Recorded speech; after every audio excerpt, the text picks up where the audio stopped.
دھرتی وائس کے دوستو السلام علیکم۔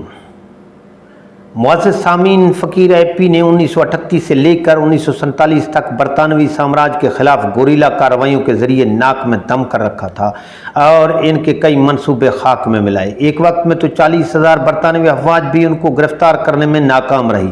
عجیب بات یہ ہے کہ صرف 1,000 اور معمولی اسلحہ کے باوجود انہوں نے گوریلا کارروائیاں کامیابی سے جاری رکھیں۔ فقیر اے پی کو انگریز بھی ایک قابل عزت دشمن اور اصول پرست شخص مانتے ہیں۔ انہوں نے موجودہ دور کے برخلاف کسی غیر ملکی طاقت کی مدد قبول نہ کی۔ تو دوستو، آج اس کہانی میں اسی اے پی فقیر کا تذکرہ رہے گا۔ آپ سے درخواست ہے کہ ہمارے چینل دھرتی وائس کو لائک اور سبسکرائب ضرور کیجیے گا۔ اے پی فقیر سن 1892 تا سن 1897 کے دوران شمالی وزیرستان کے ایک بڑے قبیلے اتمان زائی کی ایک شاخ بنگال خیل میں پیدا ہونے والے مرزا علی خان کوئی سیاسی شخصیت اور نہ ان کا کوئی عسکری پس منظر تھا، بلکہ وہ عام سی مذہبی شخصیت تھے جو اس زمانے کی روایات کے مطابق دینی حصول کے بعد بنو اور رزمک کے درمیان اے پی کے مقام پر ایک مسجد کے پیش امام بنے۔ اے پی نامی یہی مقام ان کے نام کا ایسا حصہ بنا کہ لوگ ان کا اصل نام تک بھول گئے۔ سامعین، مورخ کے مطابق مرزا علی خان کی ابتدائی حالات زندگی کسی اسرار کی طرح تاریخ کی بھول بھلیوں میں گم ہیں۔ ممکن ہے آئندہ ان کی زندگی بھی دنیا کی نگاہوں سے اسی طرح اوجھل رہتی اگر بنو کے علاقے میں ایک ہندو مسلم اختلاف پیدا نہ ہوتا۔ تاریخی طور پر برصغیر کے اکثر علاقوں میں ان دو مذہبی فرقوں کے درمیان عام طور پر اختلاف کی ایک بڑی وجہ ایسی خواتین رہی ہیں جنہوں نے اسلام قبول کر کے کسی مسلمان سے شادی کر لی۔ عاقل عبید خیلوی کی تصنیف تاریخ بنو کے مطابق یہ سن 1936 کا واقعہ ہے، جب میوا رام نامی ایک ہندو کی بیٹی رام کوری، جس کا مسلمان نام اسلام بی بی رکھا گیا، نے اسلام قبول کر کے علاقہ جھنڈو خیل کے رہنے والے امیر نور علی شاہ کے ساتھ نکاح کر لیا۔ بنو کے بڑے بوڑھے آج بھی اس واقعے کو یاد کرتے ہوئے بتاتے ہیں کہ مذہب کی تبدیلی اور نکاح کے اس واقعے کے بعد دونوں مذہبی فرقوں کے مابین کشیدگی پیدا ہو گئی۔ جلوس اور جلسے معمول بن گئے اور مقامی امن و امان تہو بالا ہو گیا۔ یوں یہ معاملہ تھانہ کچہری تک پہنچا اور عدالت نے اس نو مسلم خاتون کو اس کے ورثاء کے حوالے کر دیا، بلکہ ایک روایت کے مطابق انگریز خفیہ طور پر اس لڑکی کو اغوا کرنے میں کامیاب ہو گئے۔ بنو کے ڈپٹی کمشنر نے سید امیر نور علی شاہ کو گرفتار کر کے انگریزی قوانین کے مطابق 2 سال سزا دلوائی اور جیل بھیج دیا۔ ان قبائلی علاقوں کی تاریخ میں یہ واقعہ ایک قسم کی بغاوت کا نقطہ آغاز بن گیا، کیونکہ اکثریتی آبادی یعنی کہ مسلمانوں کا خیال تھا کہ اس مقدمے میں انگریز انتظامیہ اور عدالت نے انصاف کے تقاضوں کا خیال رکھنے کی بجائے ہندو اقلیت کا ساتھ دیا۔ یوں مسلمانوں میں بے چینی پیدا ہو گئی۔ فقیر اے پی کی شخصیت اس واقعے کے نتیجے میں ابھر کر سامنے آئی۔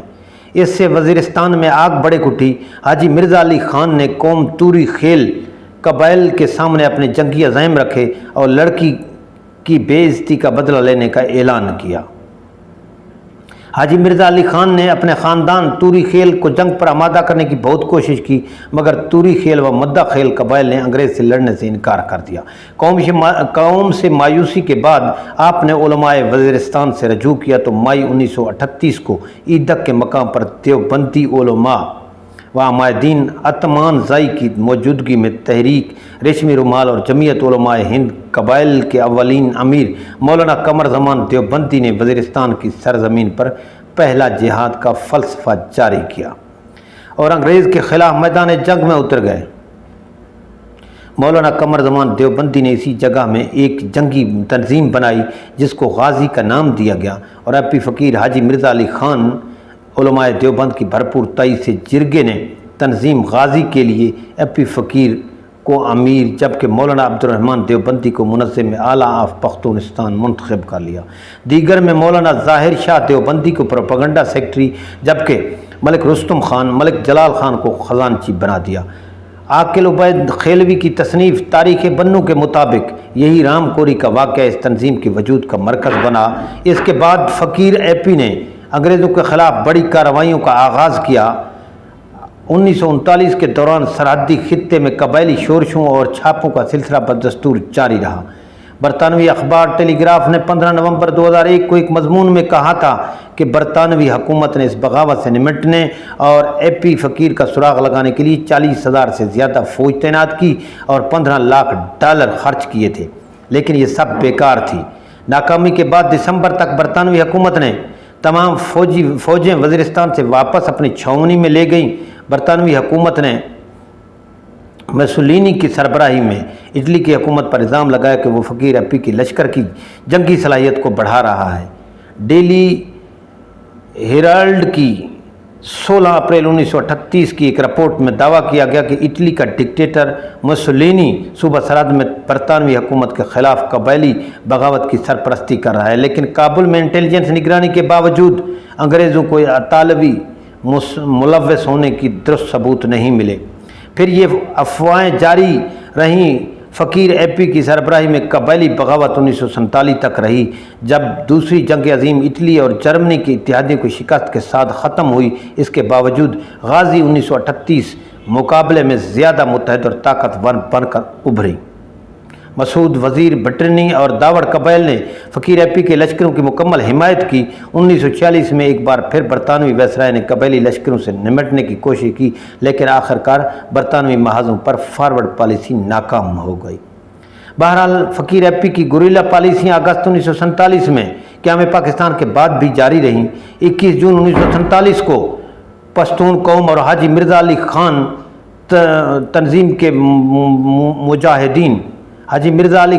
کے مجاہدین نے پشتون کے مستقبل کے فیصلے کے لیے ضلع بنو میں ایک جرگے کا انتظام کیا، جو خیبر پختونخوا اس وقت صوبہ سرحد ہے۔ جرگہ نے ایک آزاد ریاست پختونستان کی حمایت کی۔ فقیر اپی نے جرگے اور پختونستان کے اعلان کی بھرپور حمایت کی۔ مزید یہ کہ قبائلی لشکروں نے قیام پاکستان کو برطانوی سامراج کا تسلسل قرار دیا۔ 1948 میں فقیر اے پی نے دتا خیل کا کنٹرول سنبھال لیا اور پختونستان کی آزاد ریاست کے قیام کی طرف بڑھا۔ اس سلسلے میں انہوں نے علاقائی سیاسی رہنماؤں کے ساتھ مضبوط تعلقات قائم کیے، جن میں پنڈت نہرو، شہزادہ چارلس، شہزادہ سردار داؤد خان جو پشتونستان کے ایک حامی حمایتی ہیں۔ 29 مئی 1949 کو فقیر اے پی نے گرویک شمالی وزیرستان میں ایک قبائلی جرگہ منعقد کیا اور پاکستان سے کہا کہ وہ پشتونستان کو ایک آزاد ریاست کے طور پر قبول کرے۔ اپنے لشکروں کا مقابلہ کرنے کے لیے پاکستان نے قبائلی بغاوت کو کمزور کرنے کے لیے ان کی محفوظ پناہ گاہوں پر بمباری کی حمایت کی۔